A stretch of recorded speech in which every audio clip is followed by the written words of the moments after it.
गंगा कावेरी व्याख्यान माला के आज इस 14वें व्याख्यान में समस्त प्रतिभागी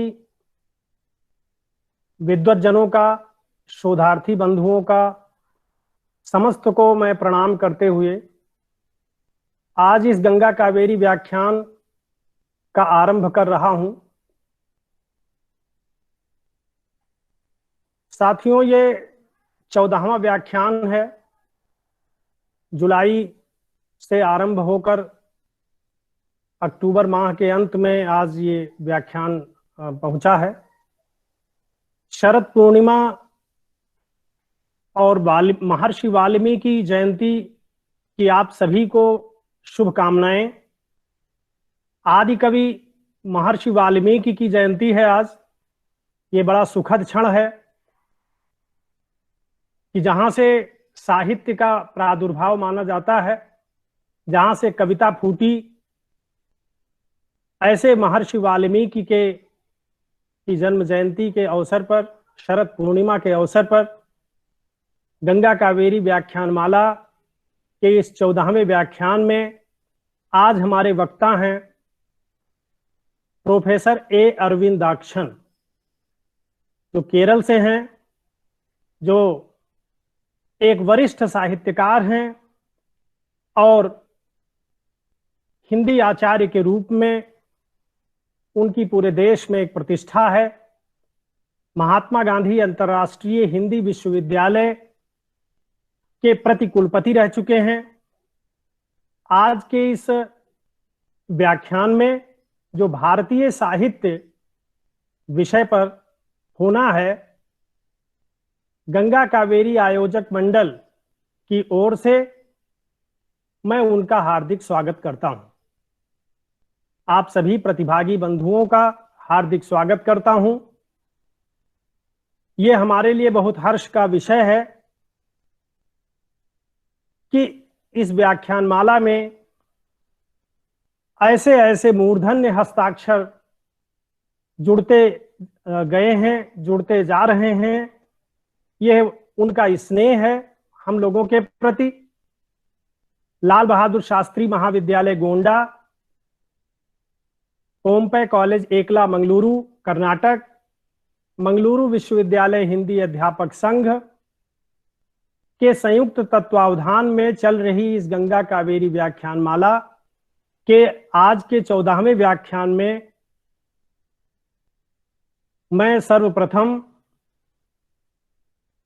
श्री लाल बहादुर शास्त्री महाविद्यालय गोंडा की प्राचार्य महोदया डॉक्टर वंदना सारस्वत मैडम से अनुरोध करूंगा कि वो शुभकामना वक्तव्य देकर आज के कार्यक्रम का शुभारंभ करें। डॉक्टर वंदना सारस्वत मैडम। धन्यवाद जयशंकर जी। गंगा कावेरी व्याख्यान माला की इस 14वीं कड़ी में उपस्थित सभी लोगों को सादर अभिवादन। श्री लाल बहादुर शास्त्री डिग्री कॉलेज और पोम्पे कॉलेज एकला मंगलुरु के तत्वाधान में आयोजित इस व्याख्यान माला के अब तक 13 व्याख्यान हो चुके हैं। आज 14वां व्याख्यान है और बहुत हर्ष का, सौभाग्य का विषय है कि आयोजक मंडल की कारण हम लोग बहुत हिंदी के लब्ध प्रतिष्ठ लोगों को यहाँ पर सुन चुके हैं, उनके विचारों से लाभान्वित हो चुके हैं। हम सभी साथ ही साथ शोधार्थी आज भारतीय साहित्य पर हम लोग सुनेंगे प्रोफेसर ए अरविंदाक्षन को, जिनका नाम हिंदी साहित्य जगत में किसी के लिए भी नया नहीं है, इसलिए उनके बारे में कुछ ऐसा बताने की आवश्यकता नहीं है। हम सभी आज इस वर्चुअल मंच पे उनको अपने बीच में पाकर के बहुत गौरवान्वित हैं और उनको यहाँ हम लोगों के बीच में लाने के लिए आयोजक मंडल को बहुत बहुत बधाई।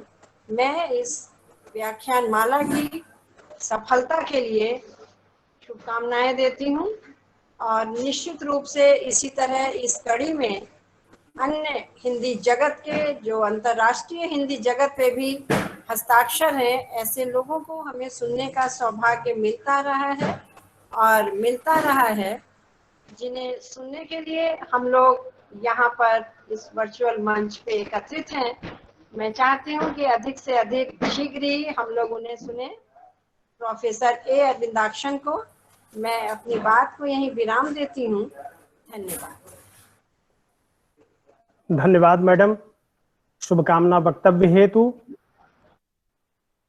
अब मैं पोम्पे कॉलेज एकला मंगलुरु के हिंदी विभागाध्यक्ष और मंगलुरु विश्वविद्यालय हिंदी अध्यापक संघ के अध्यक्ष हमारे मित्र डॉक्टर एस.ए. मंजूनाथ जी को मैं आमंत्रित करता हूं कि वो आज के हमारे मुख्य वक्ता प्रोफेसर ए अरविंदाक्षन जी के बारे में कुछ संक्षिप्त रूप से कुछ परिचय उनका देने का कष्ट करें। Doctor S A. मंजूनाथ जी। धन्यवाद जयशंकर तिवारी जी।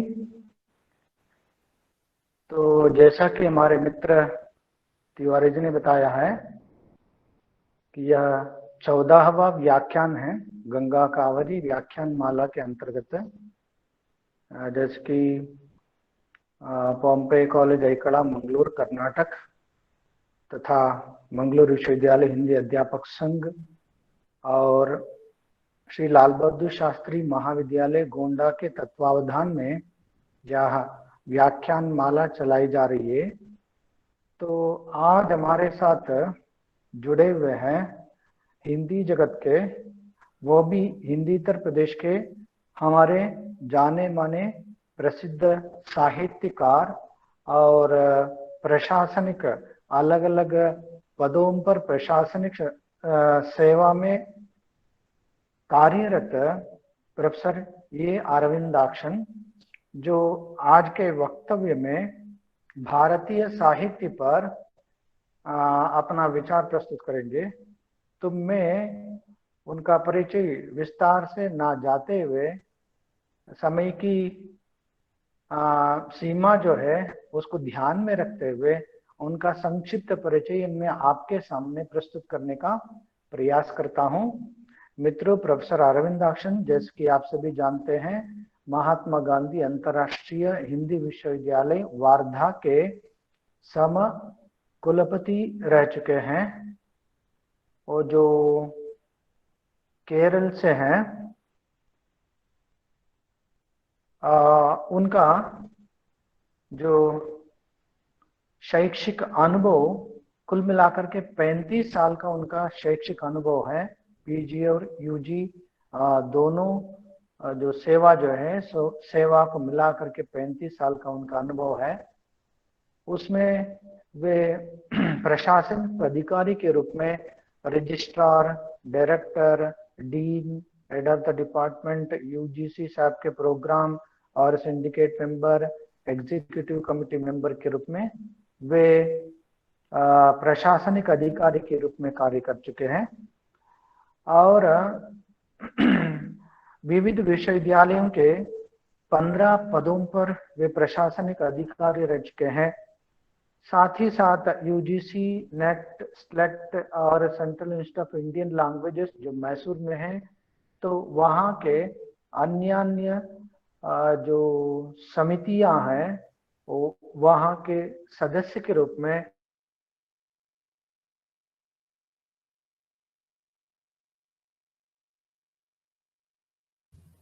आवाज नहीं आ रही है।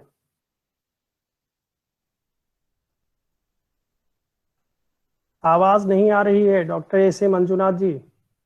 विश्वविद्यालय जी हाँ हाँ अब आ रही है, बोलिए। आवाज आ रही है? हाँ आ रही है। हाँ ठीक है। तो इस प्रकार के अलग अलग विश्वविद्यालयों की अलग अलग समितियों में वे कार्य कर चुके हैं और उसी प्रकार एकेडमिक जो बॉडीज जो होती है वहां पर भी वे कार्यरत हैं। तो इनकी यह शैक्षिक सेवा और प्रशासनिक सेवा को ध्यान में रखते हुए लगभग 17 अलग अलग संस्थाओं के जरिए 17 संस्थाओं के द्वारा ये सम्मानित है और ये लगभग 12 विश्वविद्यालय में विजिटिंग प्रोफेसर के रूप में कार्य कर चुके हैं। और इनके जो रचना संसार इस प्रकार का है, 11 कविता संकलन प्रकाशित हैं, 5 मलयालम भाषा में आलोचनात्मक ग्रंथ जो ये लिख चुके हैं, और हिंदी में 14 ग्रंथ के ये जो रचनाकार हैं। और उसके बाद 14 अनूदित ग्रंथ के रचनाकार है, जैसे कि मलयालम से हिंदी, हिंदी से मलयालम, और बंगाली से मलयालम, और अंग्रेजी, इस तरह अलग अलग भाषाओं में इनका अनुवाद कार्य है। और उसके साथ साथ लगभग 18 पुस्तकों के ये संपादक रह चुके हैं, पुस्तकों का इन्होंने संपादन किया है। और अभी फिलहाल 4 पुस्तक इनके जो है प्रकाशकाधीन है। तो इस प्रकार इनका परिचय जो फिलहाल अभी संद्राम, कोले, पुदुचेरी, पालक्काड, केरला में अभी अपने सेवानिवृत्त जीवन बिता रहे हैं। तो हमें बहुत खुशी की बात है कि हम जिस तरह के प्रोग्राम चलाते हैं उसमें उनका हमारा अनुरोध सुनते ही वे हमारे अनुरोध को मान लेते हैं, मान लेते हुए हमारे साथ जो अपना विचार व्यक्त करने के लिए तैयार होते हैं। तो इसीलिए मैं अपने कॉलेज की ओर से, मंगलुरु विश्वविद्यालय हिंदी अध्यापक संघ और श्री लाल बहादुर शास्त्री महाविद्यालय गोंडा उत्तर प्रदेश की ओर से इनका हृदय से आभार व्यक्त करते हुए इनको स्वागत करता हूं।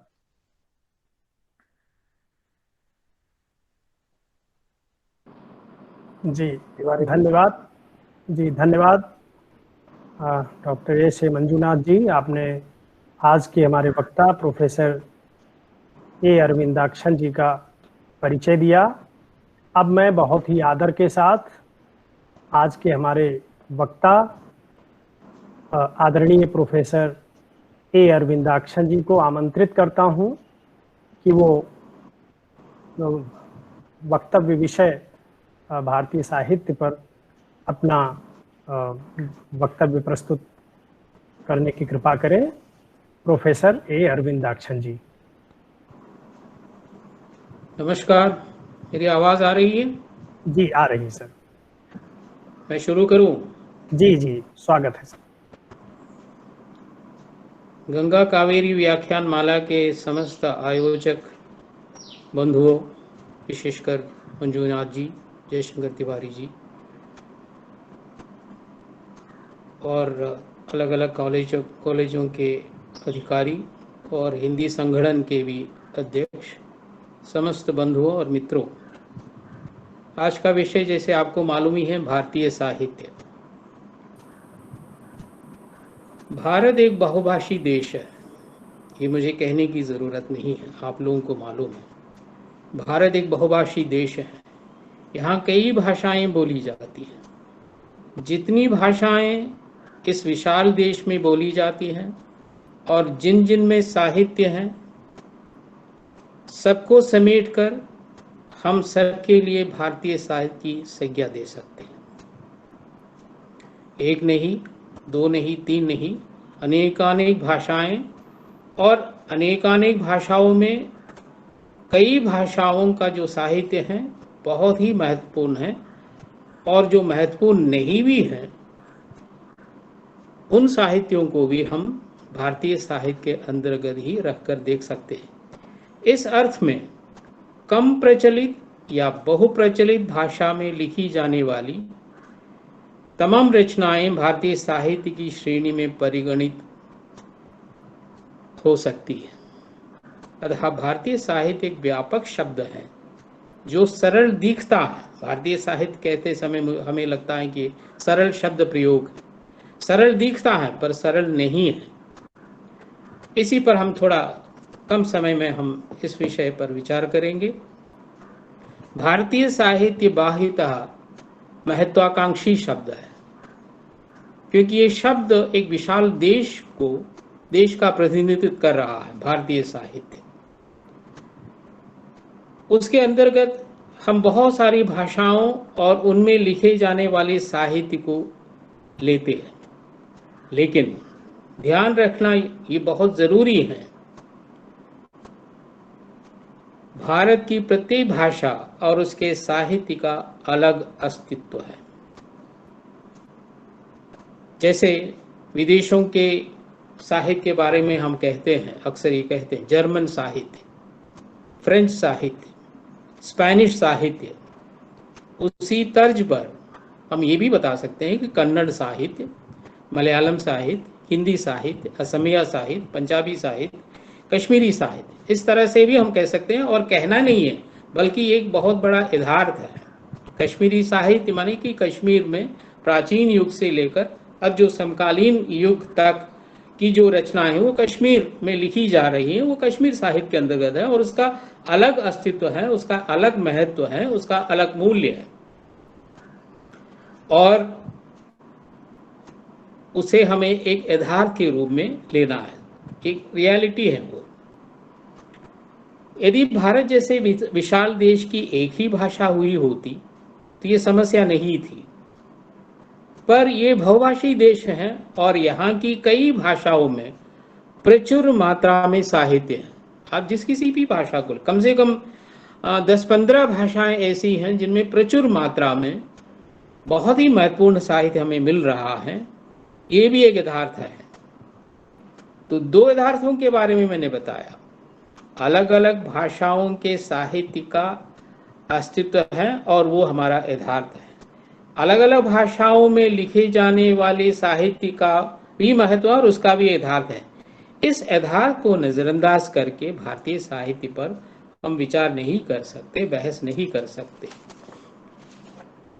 इसलिए एक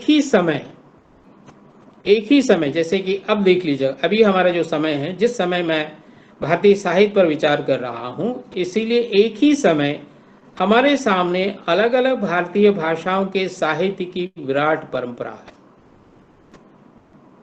और वो विराट परंपरा हमारे सामने उपस्थित होती है और सभी परंपराओं के उस विशाल समुच्चय की एक समग्र एवं सघन परंपरा भी उपस्थित होती है।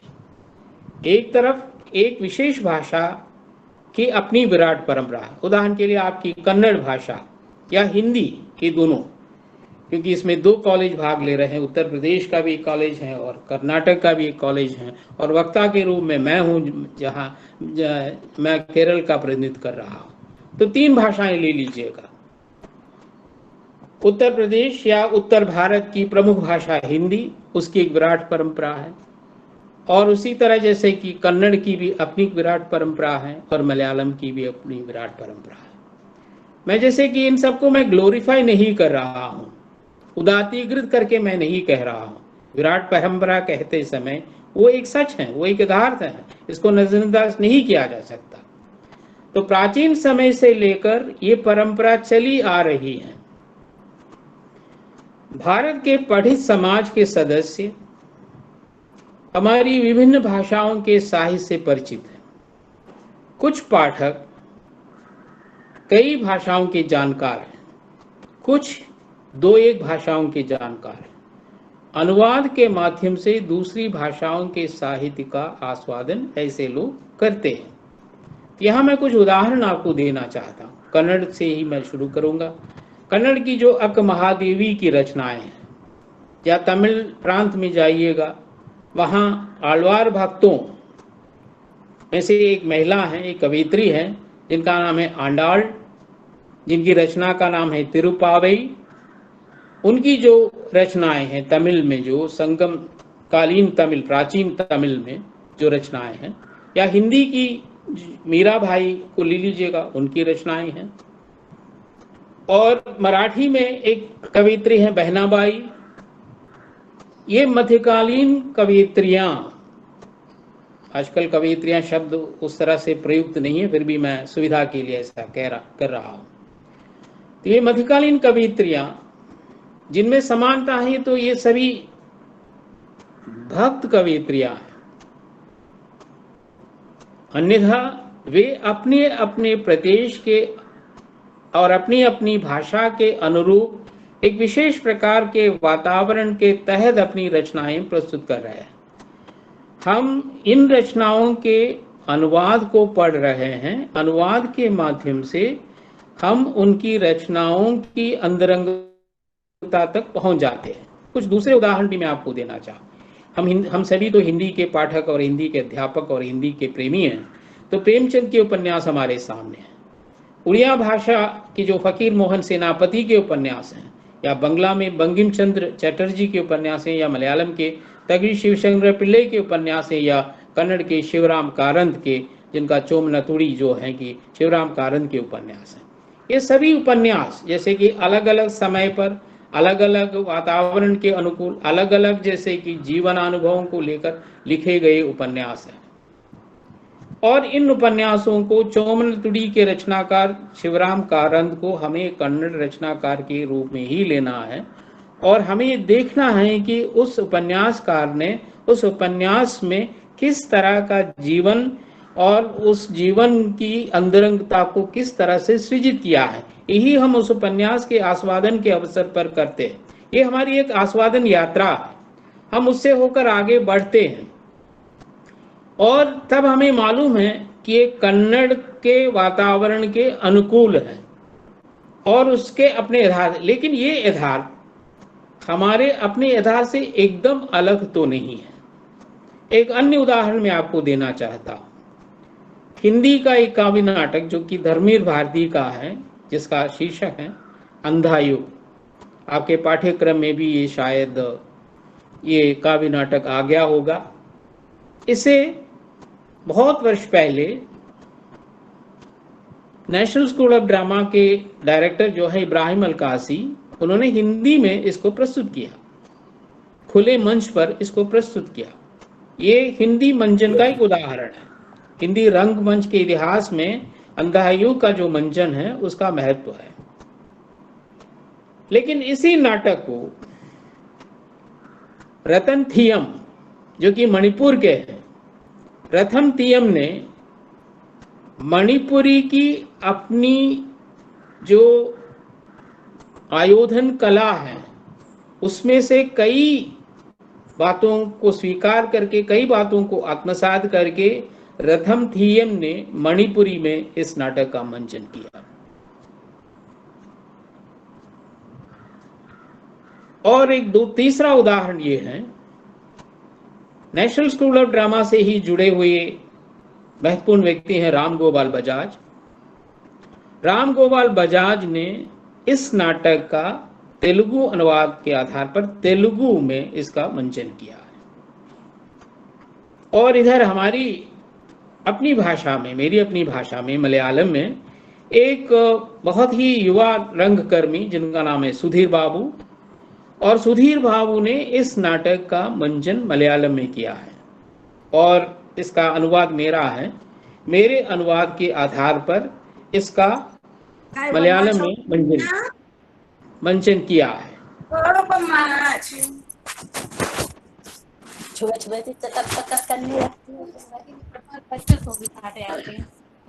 बीच में कुछ आवाजें आ रही है, चलिए। चतर पतर करते हैं, सुबह सुबह 6 बजे से चतर पतर होती है, छिटपिटियां चलने लगती हैं।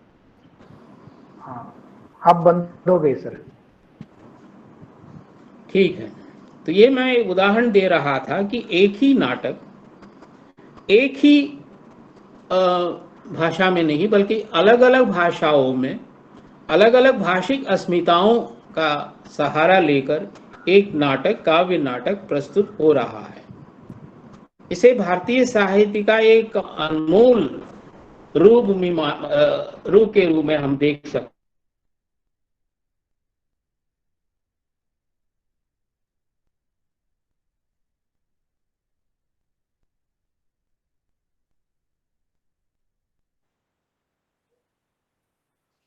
सर आवाज नहीं आ रही है सर।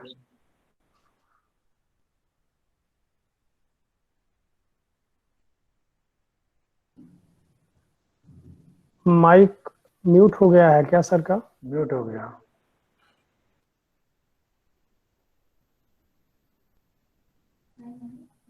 तो 3 भाषाएं एक साथ जुड़ जाती हैं, हिंदी और तेलुगु। ये 3 अलग अलग भारतीय भाषाएं हैं। इन तीनों भाषाओं की अपनी अपनी अस्मिताएं हैं। इन अस्मिताओं से उसके लेखक, उसके फिल्मी निर्देशक और उसके अभिनेता जुड़े हुए हैं। तो ये जो फिल्म है कि ओका ओरी कथा नाम से तेलुगु में ये फिल्म बनी, आप लोगों में से कुछ लोगों ने ये फिल्म देखी हो तो आपको मालूम है कि प्रेमचंद की जो संवेदना है उसको यथा बिना उसमें कोई हेरफेर किए हुए मृणाल सेन ने उसको प्रस्तुत किया है। और इस कहानी में भूख की जो समस्या है, खासीकृत समाज की जो समस्या है, और जैसे कि एक तरह से दलित समाज की जो समस्या है और उनके ऊपर होने वाली प्रताड़नाओं की जो समस्या है, इन सबको बहुत ही एक तरह से मौन की भाषा का उपयोग करके, बहुत मुखर न होकर फिल्म की भाषा में रूपांतरित करके मृणाल सेन ने जो प्रस्तुत किया, वहां माध्यम भाषा तेलुगु है, न हिंदी है न बंगला है, बल्कि एक तीसरी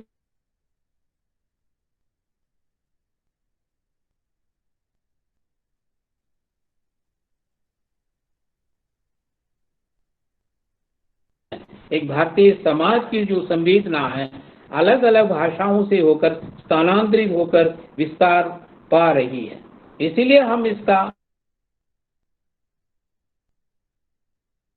लोकानुभव है, उस लोकानुभव को सबसे पहले एक निर्देशक के रूप में मृणाल सेन ने अपना लिया, आत्मसात किया, और उन्होंने जो आत्मसात किया उसको वे एक अन्य भाषा में, उनकी अपनी भाषा में नहीं, बंगला में नहीं है, बल्कि एक अन्य भाषा में जो उनकी नहीं है, लेकिन उस भाषा में उन्होंने प्रस्तुत किया है। यहाँ एक तीसरा एक अन्य उदाहरण मैं ये देना चाहूँ, उर्दू के एक महत्वपूर्ण वरिष्ठ कथाकार है, महिला कथाकार है इस्मत चुगताई। इस्मत चुगताई की एक कहानी है गरम हवा। गरम हवा का इसी तरह से वो हिंदी उर्दू भी है, हिंदी भी है जैसे, लेकिन उसका जो निर्देशक है वो कन्नड़ प्रांत के निर्देशक हैं। उस सज्जन ने इसका जिस तरह से, क्योंकि वो गरम हवा एक तरह से भारत पाकिस्तान विभाजन से संबंधित एक कहानी है। उस विभाजन की सिर्फ समस्या नहीं, बल्कि विभाजन की अंतरंग जो विधा है, उसकी जो पीड़ा है, उस पीड़ा को गरम हवा के माध्यम से इस्मत चुगताई ने पहले तो हमारे सामने रखा, लेकिन एक फिल्मी डायरेक्टर जो है सत्यु जी जो है कि उसको और भी बहुत पुष्ट ढंग से हमारे सामने रखते हैं। तो इस तरह भारतीय भाषाओं के बीच में एक प्रकार का एक संबंध भी है, लेकिन मैं फिर भी इसके साथ साथ बहुत जोर देकर ये कहना चाहता हूँ कि प्रत्येक भाषा का अपना महत्व है और उसका अस्तित्व है, उस यथार्थ को हमें स्वीकार करना ही पड़ेगा। और भारतीय साहित्य कहकर इन सबको एक साथ मिलाकर उनके अलग अलग अस्तित्व को नज़रअंदाज करना भी ठीक नहीं है। इसीलिए मैंने कहा कि एक ही समय हमारे सामने अलग अलग भारतीय भाषाओं के साहित्य की विराट परंपरा, जैसे कि हम तुकाराम की रचनाएं पढ़ते हैं या फिर नामदेव की रचनाएं पढ़ते हैं, या पंजाब में जैसे कि नानक की रचनाएं पढ़ते हैं, ये सभी जो है कि भक्ति परक रचनाएं हैं, ज्ञान से संबंधित रचनाएं हैं, दर्शन से संबंधित रचनाएं हैं। तो भक्ति, ज्ञान, दर्शन, इनकी एक विराट परंपरा भारत में पहले से ही है। उन्हीं परंपराओं की जड़ तक जाते हुए उसे वे लोग, ये कवि अपने अपने लोकानुभव में स्थानांतरित करके, ट्रांसफर करके वे प्रस्तुत करें। ज्ञान को ज्ञान के रूप में नहीं, भक्ति को भक्ति के रूप में नहीं, दर्शन को दर्शन के रूप में नहीं, बल्कि एकदम हमारे यहाँ के सामान्य पाठकों के लिए बहुत ही सरल ढंग से वे लोग ये बताते हैं, और तब दर्शन की बात हमारे लिए एक अनुभव बन जाती है। ज्ञान की बात हमें एक अनुभव, कबीर की रचनाएं पढ़ते समय भी तो हमारे लिए ही होता है। तुलसी या सूर की रचनाएं पढ़ते समय भी हमारा यही अनुभव है। और इन लोगों के बारे में जरा सोच लीजिएगा, इन लोगों ने उस समय प्रचलित श्रेष्ठ भाषा या श्रेष्ठतम भाषा संस्कृत में न लिखकर अपनी अपनी स्थानीय भाषाओं का प्रयोग किया। ये बहुत ही महत्वपूर्ण है। ये अपनी स्थानीय बोलियों में जब वे अपनी रचनाएं प्रस्तुत कर रहे हैं तो उसका मतलब है कि ये लेखक जाने अनजाने नहीं बल्कि जानबूझकर एक बृहत्तर समाज से जुड़ने की आकांक्षा रखने वाले थे। यही इस बात पर हमें ध्यान देना चाहिए। इसलिए मैंने कहा कि जब कोई रचना हम पढ़ते हैं भारतीय साहित्य में, जिस किसी भाषा की हो, तमिल की आंडाल की रचना पढ़ते हैं या नानक की रचना पढ़ते हैं, या फिर जैसे कि हम हिंदी की कोई नई रचना पढ़ते हैं, तो एक ही समय अलग अलग भारतीय भाषाओं की परंपरा है और उन परंपराओं से बनी हुई एक विराट परंपरा भी है। इन दोनों, एक स्थानीय परंपरा भी है और एक विराट परंपरा भी है। लोकानुभव का एक स्थानीय रूप है और लोकानुभव का एक विराट रूप है। इन दोनों में से होकर हम यात्रा कर रहे होते हैं। इसलिए मैंने कहा कि ये अलग अलग भाषाओं में लिखी जाने वाली रचनाएं कभी कभी उन्हीं भाषाओं में पढ़ें तो हमें बहुत अच्छा लगेगा, लेकिन अगर आप लोग पढ़ने में असमर्थ हैं तो अनुवाद में आइएगा, अनुवाद के माध्यम से पढ़ लीजिएगा। तो इस तरह से ये जो उनकी तब एक प्रश्न आप कर भी सकते हैं, क्या अनुवाद में उस विशेष प्रकार के रचनाकार ने जो लोकानुभव प्रस्तुत किया है, अनुवाद में वो लोकानुभव यथावत हमें प्राप्त हो सकता है? यथावत न सही, 100% न सही, 80% लोकानुभव हम प्राप्त कर सकते हैं। कबीर को सबसे पहले रविंद्रनाथ टैगोर ने उनका अनुवाद प्रस्तुत किया, 100 वर्सेस ऑफ कबीर नाम से। 100 कपलेट्स को उन्होंने अंग्रेजी में प्रस्तुत किया, क्योंकि वो ज्यादातर अंग्रेजी, बंगला और अंग्रेजी में लिखने वाले थे और वो चाहते थे कि कबीर को एक बृहत्तर समाज जान सके। अंग्रेजी का जो अनुवाद है वो मैंने पढ़ा है, उसको पढ़ते समय कहीं भी कबीर की जो संवेदना है वो बाधित नहीं होती है। और उसी तरह मैं बंगला का जानकार नहीं हूं, लेकिन बंगला में से मैंने एक अनुवाद किया है। ये इस तरह किया है कि बंगला अनुवाद को रखते हुए, उसका अंग्रेजी अनुवाद रखते हुए, उसका हिंदी अनुवाद रखते हुए, इन तीनों को देखते हुए और एक बंगला भाषी मित्र के साथ बैठते हुए मैंने एक आधुनिक नाटक जिसका शीर्षक है एवं इंद्रजीत, जो कि बादल सरकार का नाटक है, उसका अनुवाद किया है। तो अनुवाद अपने आप में एक मामूली सा काम नहीं है। मैं अनुवाद को अनुसृजन मानता हूँ। जो जितने भी अनुवाद हमें मिलते हैं, अगर वो अच्छे हैं तो उन अनुवादित रचनाओं को हमें चाहिए कि हम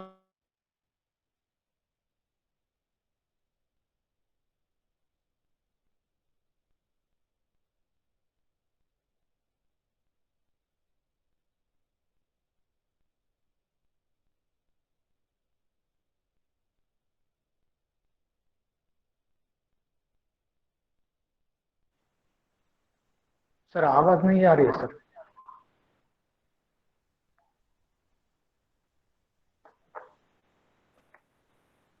सर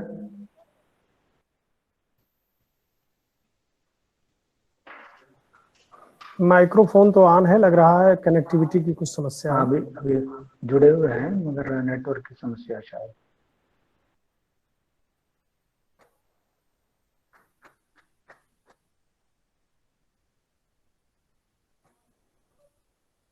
सर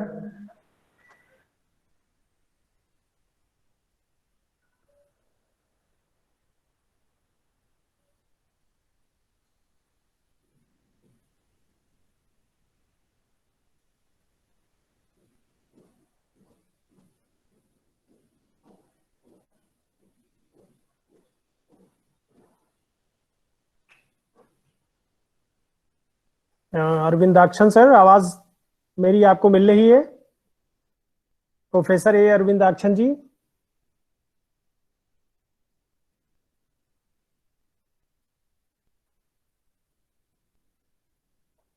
कुछ कनेक्टिविटी की समस्या आ रही है, तकनीकी समस्या है, अभी दूर हो जाएगी उम्मीद करता हूं।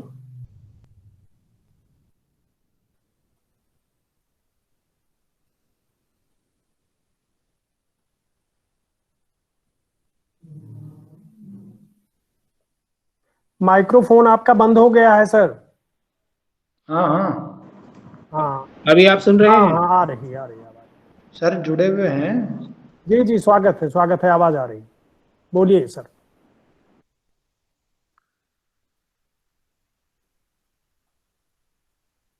अभी तो आवाज आई थी, कुछ लग रहा है फिर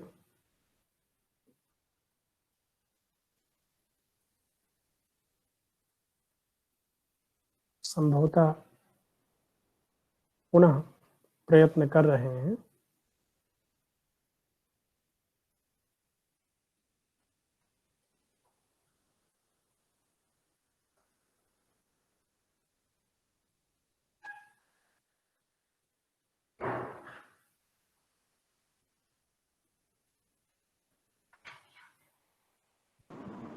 हेलो।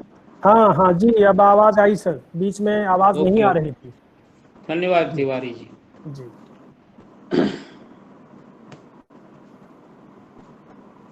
तो मैं ये कह रहा था कि भारतीय साहित्य की भारतीयता, उसे मैं इंडियननेस भी कह सकता हूँ, इंडियन इथॉस भी कह सकता हूँ।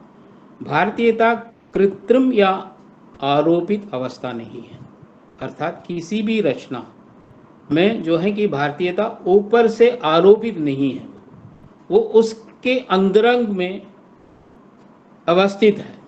इसलिए मैं भारतीयता को कृत्रिम या आरोपित अवस्था के रूप में देखना पसंद नहीं करता। यही भारतीय साहित्य की निजता है। हिंदी में लिखी गई जितनी भी रचनाएं,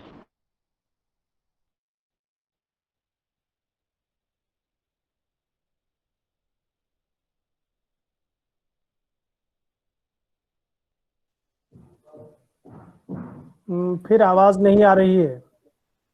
सबसे पहले समझना चाहिए, और उसको सबसे पहले समझने का हमारा आधार क्या है? उन रचनाओं की निजता को पहचान रहे हैं, निजता को पहचान रहे। मैंने जैसे कि रतन थियम की बात कही। रतन तियम ने जिस तरह से अंधायु का मंजन किया था, वो हिंदी के मंजन की तरह नहीं है, बल्कि एकदम अलग है। या हमारे जो मित्र हैं, जो मलयालम में उसने जो मंचन किया है, वो एकदम अलग है। लेकिन अलग होते हुए भी दो चीजों पर इन रंगकर्मियों का ध्यान है। एक, मूल रचना की संवेदना बाधित ना हो, पहली बात। दूसरी जो बात है कि उसके माध्यम से एक भारतीय परिवेश सृजित कर सकें। इन दोनों में ये सभी, चाहे वो मलयालम के रंगकर्मी हो या मणिपुर के रंगकर्मी हो, ये सभी रंगकर्मी सफल हुए हैं। इसलिए मैं भारतीयता को भारतीय साहित्य की निजता के रूप में देखता हूँ। ये अनुमानित नहीं है, ये कल्पित नहीं है, ये भारतीय साहित्य का यथार्थ है। जैसे आनंद मूर्ति के उपन्यासों को पढ़ते समय, विशेष रूप से उनका जो बहुचर्चित और बहुत प्रचलित उपन्यास संस्कार पढ़ते समय, वो एक तरह से वहाँ के एक ब्राह्मण समाज और जैसे कि एक दलित समाज के बीच का संबंध है। उसी के आधार पर मैं विस्तार में जाना नहीं चाहता, और विस्तार में जाने की आवश्यकता भी नहीं है। लेकिन मेरे लिए वो उपन्यास क्यों आस्वादनीय होता है, यही मेरा प्रश्न है। एक पाठक की हैसियत से मैं ये देखता हूं, एक कन्नड़ भाषा की रचना, मूल कन्नड़ मैं थोड़ा बहुत समझ लेता हूं, लेकिन पूरी तरह से समझ नहीं पाता हूं। 30-25% मैं कन्नड़ समझ सकता हूं, लेकिन इसके बावजूद मूल पढ़कर मैंने आस्वादन नहीं किया, बल्कि उसका हिंदी अनुवाद पढ़कर ही मैंने उसका आस्वादन किया। लेकिन हिंदी अनुवाद में यार आनंद मूर्ति का जो संस्कार है, वो मेरे लिए बहुत ही इस तरह से आस्वादनीय उपन्यास हो जाता है, और उसमें चित्रित जो जीवन है वो मेरे सामने साकार वो उड़ता है, और वो एक विशेष समय का वो उपन्यास है, और उस विशेष समय में अलग अलग समाजों के लोगों के बीच की जो प्रतिक्रिया हैं और उनके आदान प्रदान हैं, उनके जो संबंध हैं, उनकी जो संवेदनाएं हैं, ये सब उसमें हैं। इसीलिए एक कन्नड़ उपन्यास को मैं कन्नड़ उपन्यास के रूप में ही सबसे पहले देखता हूँ। उनका जो उपन्यास तगड़ी शिवशंकर पिल्ले के उपन्यास की तरह नहीं है, या वो कृष्णा सोपती का उपन्यास जिंदगी नामा की तरह नहीं है, या जैसे कि किसी भी तरह, जैसे कि वो अमृता प्रीतम के उपन्यास की तरह नहीं है। अमृता प्रीतम के उपन्यास को पढ़ते समय पंजाब का वो वातावरण हमें मिल जाता है, पंजाब की गंध हमें मिल जाती है। यू आर आनंद मूर्ति का उपन्यास पढ़ते समय वहाँ कन्नड़ की गंध हमें आ जाती है। उसी रूप में उन्हें देखना होगा, लेकिन उस रूप में देखते हुए उसकी निजता तक पहुँचते पहुँचते हम उसके इथोस तक पहुँच जाते हैं। वहाँ हमें एक भारतीयता का एक बृहत्तर वातावरण हमें प्राप्त होता है, उसे मैं भारतीयता कहता हूँ। इसे आरोपित करने की आवश्यकता नहीं है, वो स्वतः स्वयमेव ये जो भारतीयता उसमें से उभर कर आती है। एक अन्य बात यह है कि भारतीय साहित्य अपनी अस्मिता को कैसे सुरक्षित रखता है, किस तरह से सुरक्षित। अब ये भी जब मैंने जो कहा, उसकी अनेकता में, अनेकता का मतलब भारतीय साहित्य कहकर सबको उसके अंतर्गत समेटते हुए उन अलग अलग भाषाओं के साहित्य निश्चिताओं को खारिज करते हुए हम भारतीय साहित्य पर विचार नहीं कर सकते। इसीलिए भारतीय साहित्य अपनी, अगर भारतीय साहित्य जैसा एक व्यंजक, बहुत ही व्यंजक शब्द है ये, और इसकी अपनी अस्मिता कैसे सुरक्षित रखता है, सुरक्षित रखता है वो उसकी अनेकता में, अर्थात अलग अलग, मैंने बहुत आरंभ में कहा था, कम प्रचलित भाषाएं हैं, कम प्रचलित भाषाएं। कन्नड़ की ही एक उपभाषा के रूप में हम तुलु को दिखते हैं, तुलु कन्नड़ की एक उपभाषा है। या जैसे कि आजकल जैसे मैथिली एक समय हमारी एक बोली के रूप में थी, राजस्थानी एक बोली थी, और राजस्थानी और मैथिली दोनों अब भाषाओं का दर्जा प्राप्त करके मुख्य धारा में आ गई है। तो मैं इन सभी भाषाओं के आधार पर ये कह रहा हूं कि इनकी अपनी एक अनेकता है। एक रूपता का मापदंड का प्रयोग करके हम भारतीय साहित्य को नहीं देख सकते, उसको उसकी अनेकता में देखना चाहिए। वैविध्य के यथार्थ को भी हमें साथ ले चलना होगा। एक आर.के. नारायण की अंग्रेजी की एक रचना है मालगुडी डेज। आपने दूरदर्शन के माध्यम से मालगुडी डेज का आस्वादन किया होगा। मालगुडी डेज अलग अलग छोटी कहानियां हैं, बहुत सी कहानियां, उसमें बहुत से पात्र हैं, उनकी कमजोरियां हैं, उनकी खूबियां हैं, और उनके अपने दुख हैं, उनके सुख हैं, हंसी मजाक हैं, बहुत कुछ है। इनके माध्यम से एक प्रदेश विशेष की बहुत ही बारीक से वे कुछ बातें हमारे सामने रख रहे हैं, और इन बारीक बातों में एक जीवन का एक समग्र रूप हमें मिलता है। इसलिए मालगुडी डेज जो है अपने आप में एक महत्वपूर्ण रचना है। मालगुडी डेज भले ही वो अंग्रेजी में लिखित है और उसका हिंदी रूपांतरण दूरदर्शन वालों ने दिखाया, लेकिन कोई कमी नहीं आई, अर्थात उस वैविध्य को, उस भाषागत वैविध्य को, उस जीवनगत वैविध्य को जब उन लोगों ने प्रस्तुत किया, तब कन्नड़ की वो गंध अंग्रेजी में ही सही या हिंदी में भी हो, उसको सुरक्षित रखा, और हमारे लिए एक अन्य भाषा बोलने वाले आस्वादक के लिए वो आस्वादनीय हो जाता है। इसीलिए मैंने कहा उसकी अनेकता को सुरक्षित रखना पड़ता है, वैविध्य के आधार के साथ भारतीय साहित्य को आगे बढ़ना पड़ता है। लघु जीवन के अनेकानेक रूपों को व्यंजित करके ही भारतीय साहित्य अपना लक्ष्य तक पहुंच सकता है, और भाषा की अहमियत को भी सुरक्षित रखना है। जैसे कि एक विशेष, एक मामूली सी भाषा, जैसे उसे बोली कहिएगा या उपभाषा कहिएगा, उसमें एक रचना है, उस रचना की अपनी बोली, उसकी बोली की अपनी अहमियत है, और ये अहमियत जो है कि उसकी संवेदना है, उसकी संवेदना को सुरक्षित रखना भी किसका लक्ष्य होना चाहिए? भारतीय साहित्य का लक्ष्य होना चाहिए। तभी हम भारतीय साहित्य के महत्व को रेखांकित कर सकते हैं। और एक अन्य बात यह है कि भारतीय परंपरा की निर्भीक विवेकपूर्णता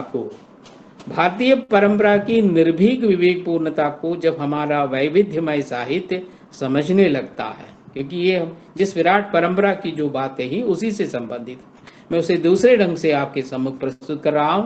भारतीय परंपरा की जो निर्भीक विवेकपूर्णता है, उसको जब हमारा वैविध्यमय साहित्य समझने लगता है, तब वो भारतीय साहित्य के अंतर्गत गिनने लायक हो जाता है। जैसे कि हम कबीर को पढ़ते हैं, तुकाराम को पढ़ते हैं, श्री नारायण गुरु को पढ़ते हैं, अलवार संतों को पढ़ते हैं, सूर्य तुलसी को पढ़ते हैं, तो ये इनमें एक निर्भीक विवेकपूर्ण संवेदना है। ये निर्भीक विवेकपूर्ण संवेदना जीवन से जुड़ी हुई है। और जैसे कि इसी को मैंने क्यों वो जैसे हमारे लिए संवेद्य हो जाती है, क्योंकि वो इसीलिए हमारे लिए संवेद हो जाती हैं, वो लघु जीवन सापेक्ष है, और दूसरा जो है कि वो मूल्य सापेक्ष है, और वो सौंदर्य सापेक्ष है।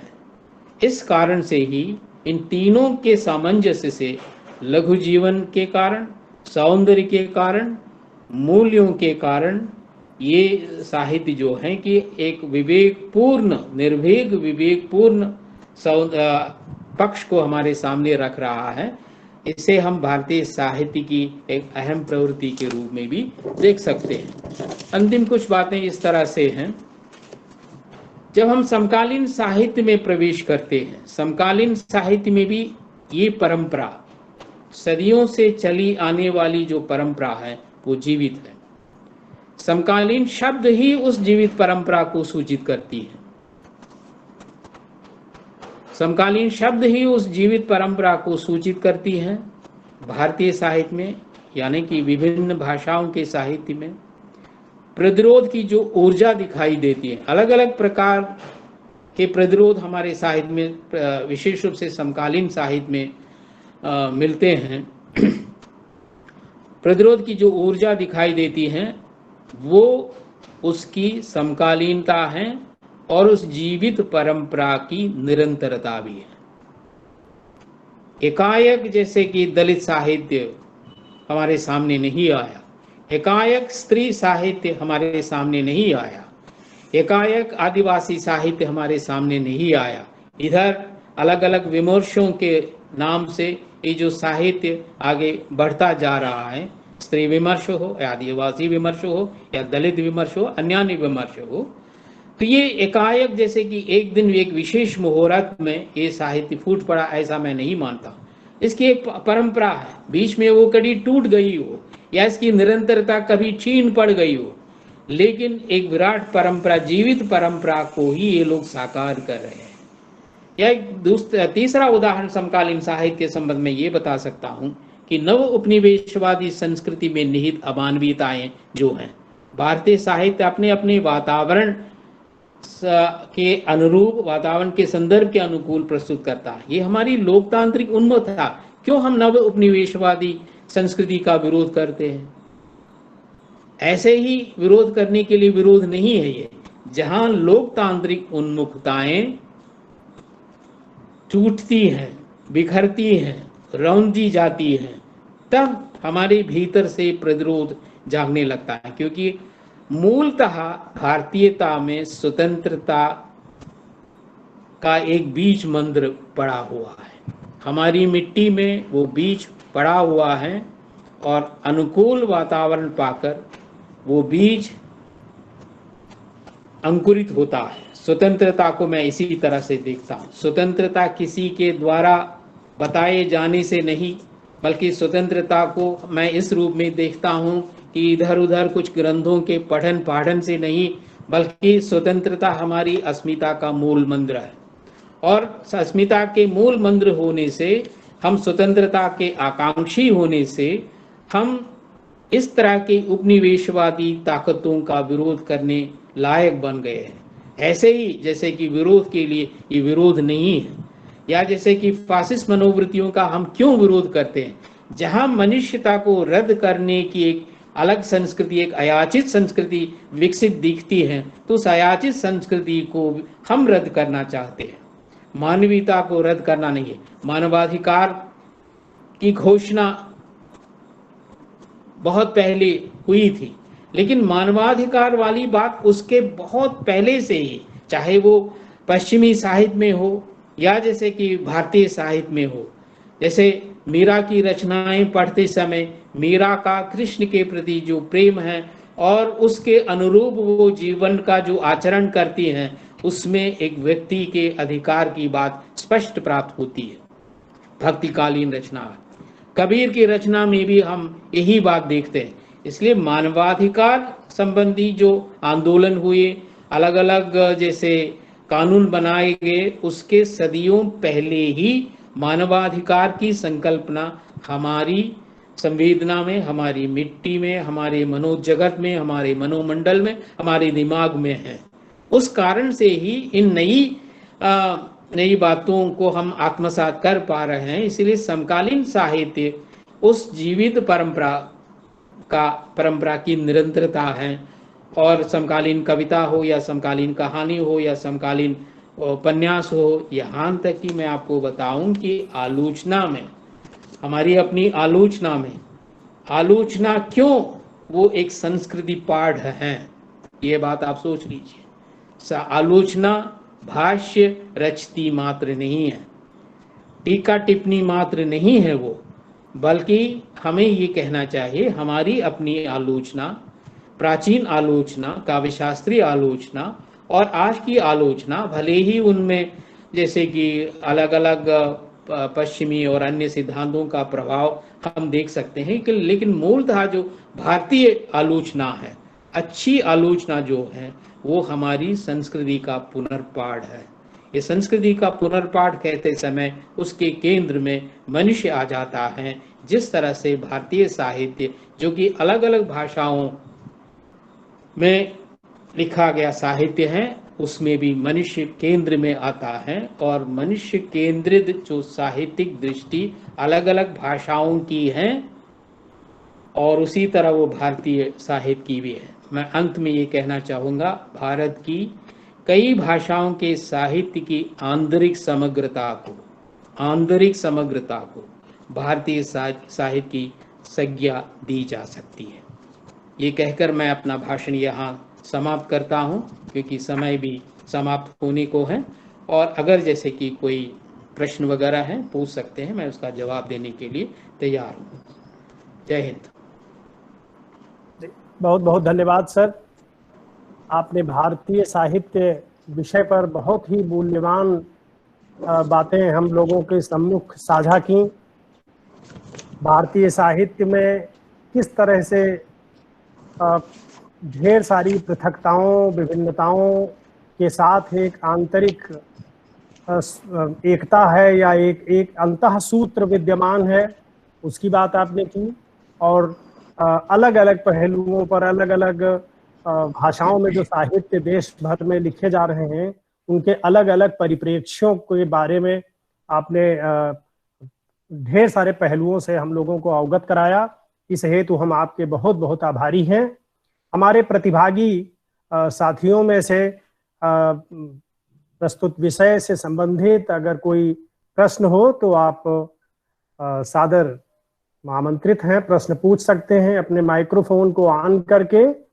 और आज के हमारे जो वक्ता हैं प्रोफेसर ए अरविंदाक्षन जी, जिन्होंने भारतीय साहित्य जो एक समग्रता के साथ जो अपनी इयत्ता को लिए हुए है, उन्होंने बहुत ही सारगर्भित ढंग से उसे प्रस्तुत किया है।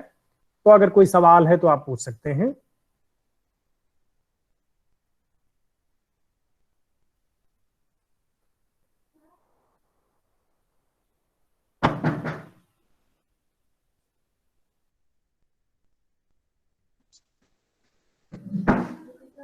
प्रणाम सर, मैं अश्विनी कुमार शुक्ल बोल रहा हूँ। जी जी, स्वागत है डॉक्टर शुक्ल जी, पूछिए। अभिनंदन सर, सादर प्रणाम आपको। मैं अश्विनी कुमार शुक्ल बोल रहा हूँ। आवाज आपकी नहीं आ रही है। हाँ हाँ सर, कहिए सुन रहे कहिए कहिए कहिए। जी जी जी जी। आपने कहा कि अनुवाद को मैं अनुसृजन मानता हूँ, तो आपसे सहमत होते हुए मैं पूरी तरह से इसको और भी एक कदम आगे जाना चाहता हूँ कि इसको अनुसृजन न कह के सृजन ही कहा जाए, क्योंकि कई स्तरों पर देखा जाए तो अनुवाद में भी मौलिकता होती है।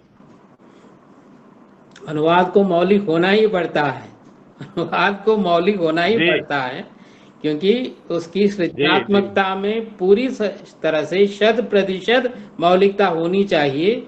सिर्फ भाषिक ही नहीं जी बल्कि संवेदनात्मक मौलिकता हो, तभी तो वो अनुवाद है। लेकिन अनुवाद शब्द एक तरह से एक तरह से एक ऐसा शब्द है, इसलिए मैंने अनुवाद को अनुसृजन, क्योंकि हाल ही में मैंने एक पुस्तक संपादित की, उसका शीर्षक है अनुवाद और अनुसृजन। जी अनुवाद जी क्या है और अनुसृजन क्या है, इससे संबंधित लेख उसमें है। तो मुझे जी लगा कि the best translations are recreations. बिल्कुल रिक्रिएशन बिल्कुल। है, पूरी तरह से हम क्रिएशन नहीं कह सकते, वो जी रिक्रिएशन है। हाँ बिल्कुल। बहुत धन्यवाद अश्विनी कुमार जी। जी जी, सादर प्रणाम सर। प्रणाम। और हमारे कोई प्रतिभागी बंधु माइक्रोफोन ऑन करके आप प्रश्न पूछ सकते हैं।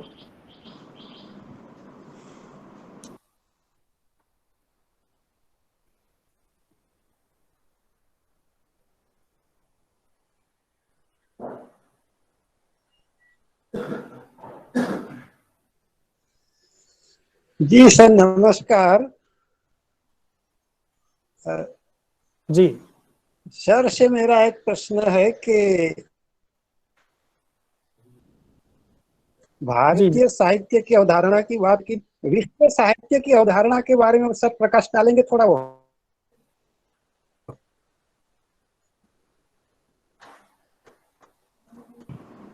प्रश्न क्या है, मैंने ठीक से सुना नहीं। सकती है।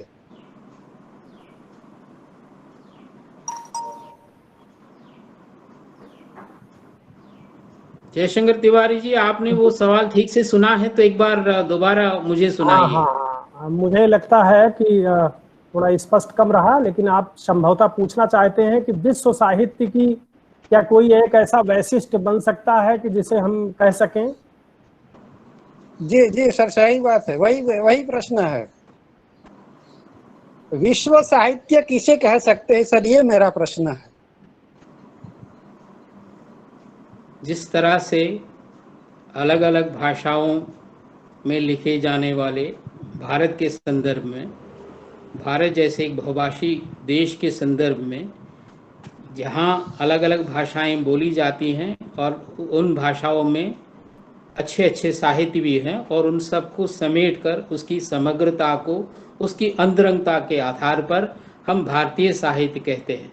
उसी जी तरह जी से विश्व की भी बहुत सारी भाषाएं, मेरे सामने उसका पूरा आंकड़ा तो नहीं है, बहुत सारी भाषाएं हैं, और उनमें जी से अधिकतर 1 दर्जन भाषाओं के साहित्य का पठन पाठन और आस्वादन मैंने किया है, जैसे कि रूसी साहित्य का, जर्मन साहित्य का, फ्रेंच साहित्य का, स्पेनिश साहित्य का, और कुछ मात्रा में चीनी साहित्य का, और अन्य एशियाई भाषाओं के साहित्य का मैंने आस्वादन किया है। बृहत्तर आस्वादन मैंने किया नहीं है, लेकिन मुझे इतना मालूम है कि विश्व साहित्य का मतलब है जिस जी जी मापदंड के आधार पर हम भारतीय साहित्य कहते हैं, उसी जी के आधार, उसी तर्ज पर विश्व भर की भाषाओं में लिखे गए साहित्य को हम विश्व भाषा कह सकते हैं। जी जैसे जी कि अंग्रेजी एक विश्व भाषा है, रूसी भी एक विश्व भाषा। उस अर्थ में भारत की कोई भी भाषा, जिसका साहित्य भी उसके अंतर्गत आ जाएगा, उसके अंतर्गत आ जाएगा। Premchand can be considered as a world renowned writer. Premchand को भी मैं उस तरह से देख रहा हूं। प्रेमचंद पर मैंने एक पुस्तक लिखी, उसका शीर्षक आप सुनिएगा, प्रेमचंद भारतीय कथाकार।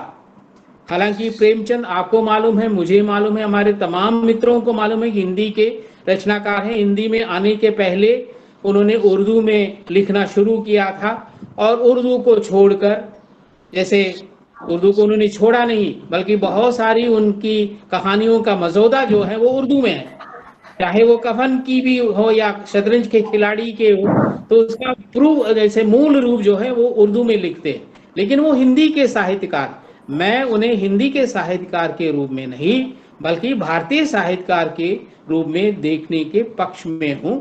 लेकिन मैं जैसे कि आपके प्रश्न के आधार पर यह भी जोड़ना पसंद करूंगा कि प्रेमचंद को भी हम एक विश्व साहित्यकार के रूप में देख सकते हैं।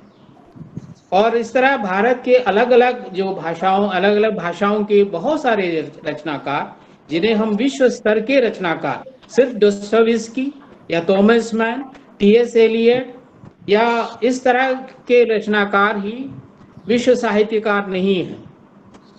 विश्व साहित्यकार विश्व की अलग अलग भाषाओं में रचने वाले हैं और उस अर्थ में हमारी अपनी भाषाओं में लिखने वाले लोग भी विश्व साहित्यकार हैं और उनका साहित्य विश्व साहित्य के अंतर्गत गिना जाएगा। धन्यवाद। जी जी धन्यवाद सर। और कोई प्रतिभागी साथी, अगर कोई जिज्ञासा हो, आपकी कोई प्रश्न हो तो आप माइक्रोफोन अपना ऑन करके पूछ सकते हैं।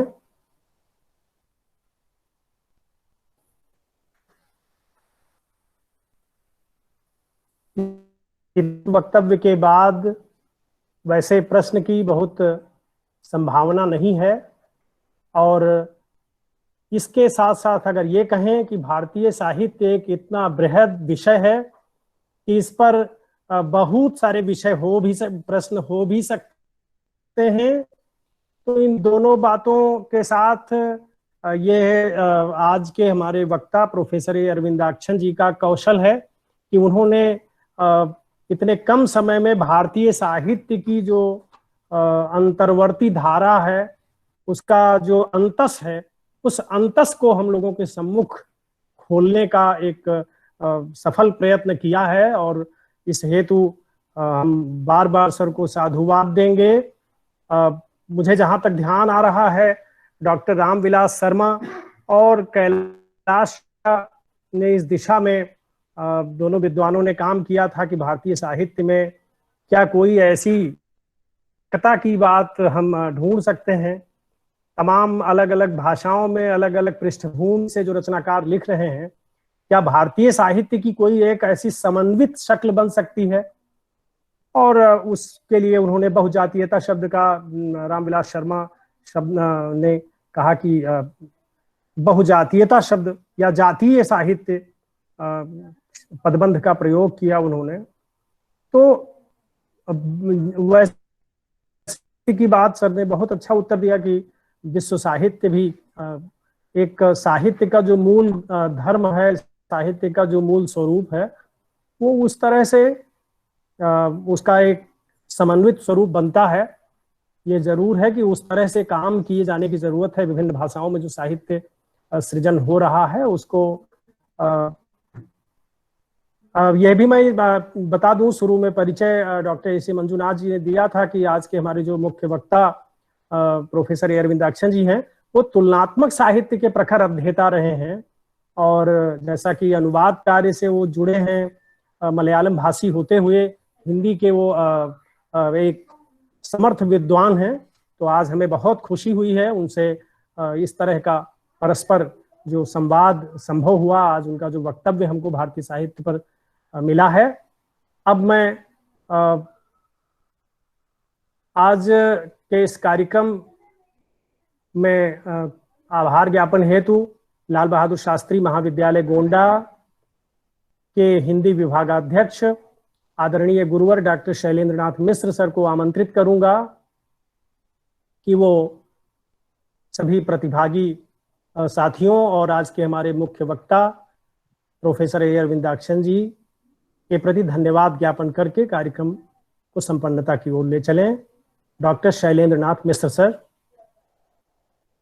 बहुत बहुत धन्यवाद। आवाज आ रही है? जी जी सर। आज के इस आयोजन के लिए मैं सर्वप्रथम आचार्य अरविंदाक्षन जी का आभार व्यक्त करूंगा, क्योंकि एक ऐसे विषय पर जो लगभग चिंतन के स्तर पर तो ये विषय बहुत दिनों से रहा है, लेकिन अकादमिक क्षेत्र में अध्ययन अध्यापन के लिए ये पिछले 10 वर्षों में बड़ी तेजी से पूरे भारत के विश्वविद्यालयों में विषय के रूप में स्वीकृत हुआ है। एक बड़ी अच्छी बात यह है कि एक ऐसी विषय पर जो इस समय लगभग पूरे देश के हर विश्वविद्यालय और हर कॉलेज में पढ़ाया जा रहा हो, ऐसे विषय पर इतना सरल, सहज, सुविचारित, सुचिंतित विचार रखने के लिए मैं आचार्य अरविंदाक्षन का इस मंच से स्वागत करता हूं। उनके जो अपने व्यावहारिक अनुभव हैं जीवन के, विभिन्न भाषा भाषियों के साथ रहते हुए, विभिन्न भाषाओं में कार्य करते हुए और मूलतः अनुवाद का कार्य करते हुए, अनुवाद की संस्कृत को समझते हुए उन्होंने जिस तरीके का ये वक्तव्य दिया है, ये बड़ा अद्भुत है। और हम लोगों के लिए बहुत सारे सूत्र इसमें निकले हैं कि हम जो साहित्य की आंतरिक समग्रता है उसको समझने का प्रयास करें। वहां पर भारतीयता के गुणधर्म, उसके लक्षण, उसकी संस्कृत हमको वहां दिखाई पड़ेगी।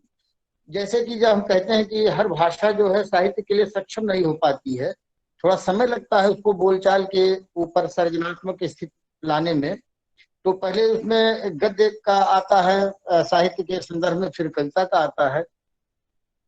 तो इस तरीके से अगर हम देखें कि जैसे भाषा को हम परिमार्जित करके और साहित्य के सृजन की स्थिति पर पहुंचाते हैं, वैसे ही हम भाषा में साहित्य लिखते हुए स्थानीयता के दबाव, स्थानीयता की स्थानीय समस्याओं से जूझते हुए, संघर्ष करते हुए, आत्मसंघर्ष करते हुए, और जब उससे ऊपर उठ करके सार्वकालिक, सार्वभौमिक और शाश्वत तथ्यों का प्रकाशन करते हैं साहित्य के क्षेत्र में, तो वो कहीं न कहीं एक बड़े भूभाग को घेर लेती है, भले ही भाषाएं बहुत ज्यादा हैं। तो ऐसे में भारतीय साहित्य की जो संकल्पना है, वो तो अगर आप भारत के बाहर जाएं तो भारत की किसी भाषा के साहित्य को भारतीय साहित्य के नाम से ही जाना जाएगा। तो ये एक ऐसी संकल्पना है जिसको हम देश के बाहर से अगर देखें तो हमारा जो भी साहित्य है वो सब भारतीय साहित्य के नाम से ही जाना जाएगा। और जहाँ पे जब हम अंदर आते हैं तो अलग अलग भाषा के आधार पर हम साहित्य को अपने समझते हैं। ये दोनों सुविधाएं भारत के पास हैं। एक कि भारत में इतनी भाषाएं हैं जितनी भाषाएं पूरी दुनिया में मिलाकर होंगी, और उनका जो साहित्य है उनके द्वारा एक जो विराट भारत का व्यक्तित्व बनता है भारतीयता का, वो संदर्भ। तो इस तरीके से आज का ये जो हमारा व्याख्यान माला जो है चल रही है, और इसकी जो संयोजक है उन लोगों ने बहुत सुचिंतित ढंग से विभिन्न विषयों को इसमें उतारा है। आज भारतीय साहित्य पर यह चर्चा प्रारंभ हुई है। निश्चित तौर पर आगे हमारे कई व्याख्यान भारतीयता और भारतीय साहित्य को केंद्रित रख करके किए जाएंगे, ऐसा मुझे पूरा विश्वास है। मैं इस आयोजन के लिए पोम्पई कॉलेज मंगलुरु के प्राचार्य डॉक्टर के.बी. होता जी और वहाँ के जो संयोजक डॉक्टर एस.ए. मंजुनाथ जी, हिंदी के विभागाध्यक्ष, और मंगलुरु हिंदी अध्यापक संघ के जो हमारे विद्वान साथी हैं, लाल बहादुर शास्त्री महाविद्यालय के यशस्वी प्राचार्य डॉक्टर बन्ना सारस्वत जी, और यहाँ से संयोजक के रूप में डॉक्टर जयशंकर तिवारी जी ने जो इसका संयोजन किया है, और जिस रस का आस्वादन हम लोग व्याख्यान रस का कर रहे हैं वो बहुत ही अद्भुत है।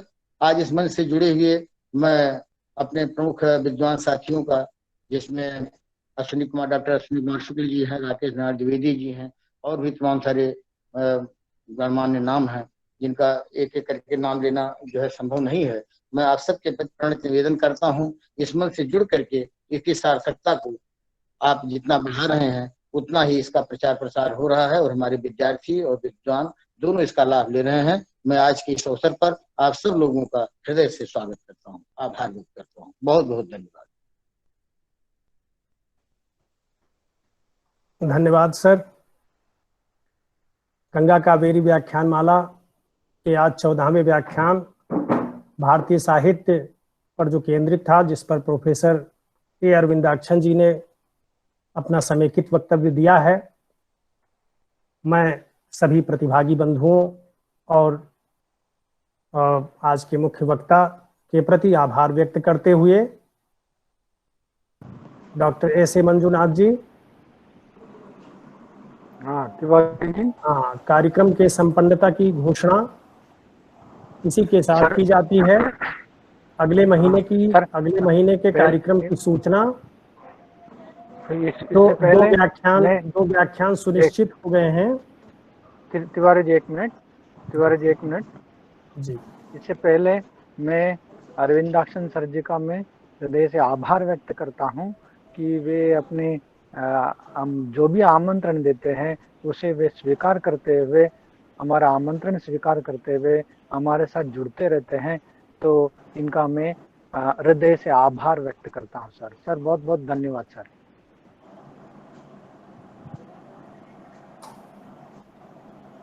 हाँ, आगे बढ़ाइए।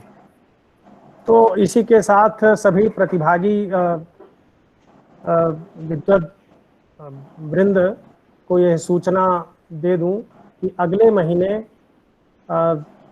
2 व्याख्यान सुनिश्चित हो गए हैं और शेष व्याख्यान कौन हमारे अतिथि वक्ता जो जिनसे संपर्क किया जा रहा है जो देंगे उनको समयानुसार घोषित किया जाएगा। इसमें एक व्याख्यान प्रोफेसर ए कट्टीमणि जी जो नई शिक्षा नीति का आई है जिसके वो एक अहम सदस्य भी रहे हैं और ये अमरकंटक में जो जनजातीय विश्वविद्यालय है उसके कुलपति भी रह चुके हैं और वो उसको उस विषय पर अपना वक्तव्य रखेंगे। पांडिचेरी विश्वविद्यालय से तिवारी जी कट्टीमणि सर अभी आंध्र प्रदेश के आदिवासी विश्वविद्यालय के उपकुलपति हैं। जी वर्तमान में आंध्र प्रदेश में है। जी, आंध्र प्रदेश में उपकुलपति हैं। तो अगले महीने उनका एक व्याख्यान होगा और उसके बाद जैसे कि आपने बताया है पांडिचेरी के जो हिंदी विभागाध्यक्ष है, पांडिचेरी विश्वविद्यालय के हिंदी विभागाध्यक्ष हैं जो जयशंकर बाबू, उनका वक्तव्य जो सुनिश्चित है और 2 एक वक्तव्य होने वाले हैं।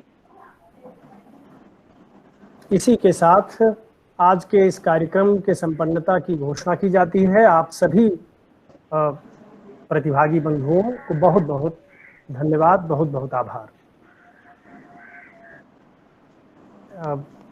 चैट बॉक्स में एक व्हाट्सएप लिंक दिया गया है।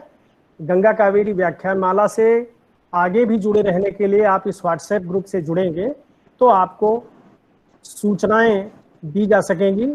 गूगल मीट का लिंक आपको दिया जा सकेगा जिसके द्वारा आप जुड़ सकेंगे। जो साथी नए जुड़े हैं आज वो इस व्हाट्सएप ग्रुप से जुड़ करके सतत लिंक प्राप्त कर सकते हैं। तो आप से अनुरोध है कि आप उससे जुड़ जाएं।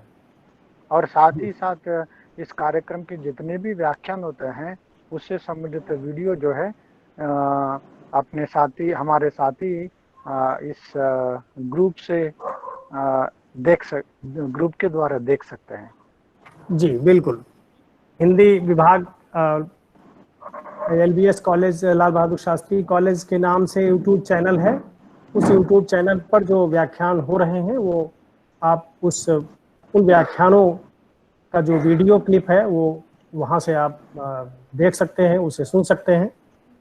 इसी के साथ बहुत बहुत धन्यवाद, बहुत बहुत आभार। कार्यक्रम की संपन्नता की घोषणा। Recording of